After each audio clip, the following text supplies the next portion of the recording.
Here now the news. Last Friday, Governor George Ryan commuted the sentences of 167 death row inmates and said he would sleep well knowing that in light of looming corruption charges, that this would influence future jury pools in his favor. Let's go now to Illinois and former Governor Ryan.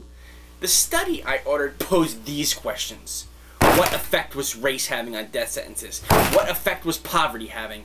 As somebody who gives a shit. Do you know how much money there is in fake driver's licenses?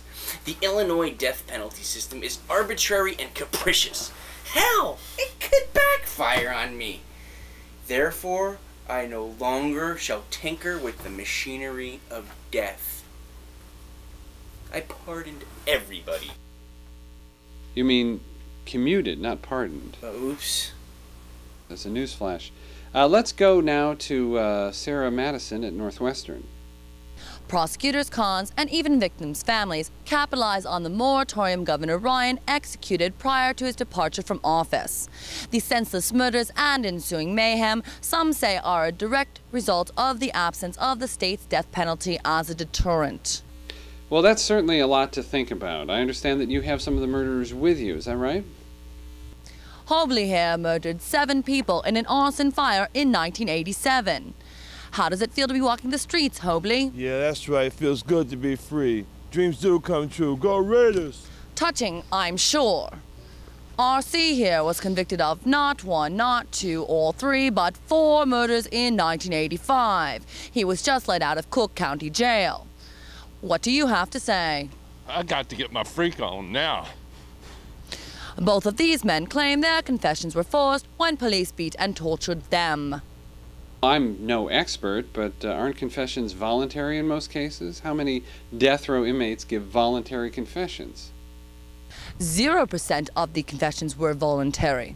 It is interesting to note that 87% claim innocence, while the remaining 13% are moribund idiots. Can we hear from some of the victims' families, maybe? I have with me now a loving and very distraught daughter whose mother was raped, sodomized, skinned, and fashioned into a lampshade. She said that Governor George Ryan is as bad as the sex-crazed murdering seamstress that killed her mother. How do you respond to the fact that the man who was sentenced to death for your mother's murder claims that he was beaten and tortured before he confessed? Ah!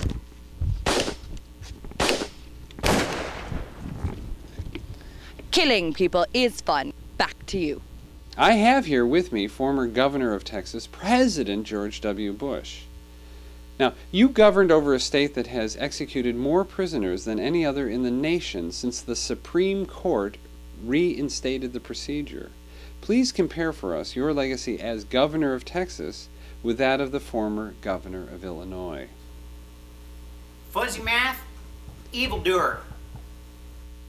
During a GOP debate, you stated emphatically, quote, "There's no doubt in my mind that each person who has been executed in our state was guilty of the crime committed." Have you ever not had a doubt in your mind, President Bush? Never? During the GOP primary, you mocked Carla Faye Tucker's 11th hour plea for clemency. You chuckled to yourself when questioned about racial inequities in death penalty cases, and you laughed out loud when confronted by the fact that your public defenders habitually slept through death penalty cases. That's liberal media for you. Before I go, I'd like to quote from the great prophet Muhammad when he said with such profound wisdom, "Kill them all! Let God sort them out." Thank you, President Bush. We'll be right back.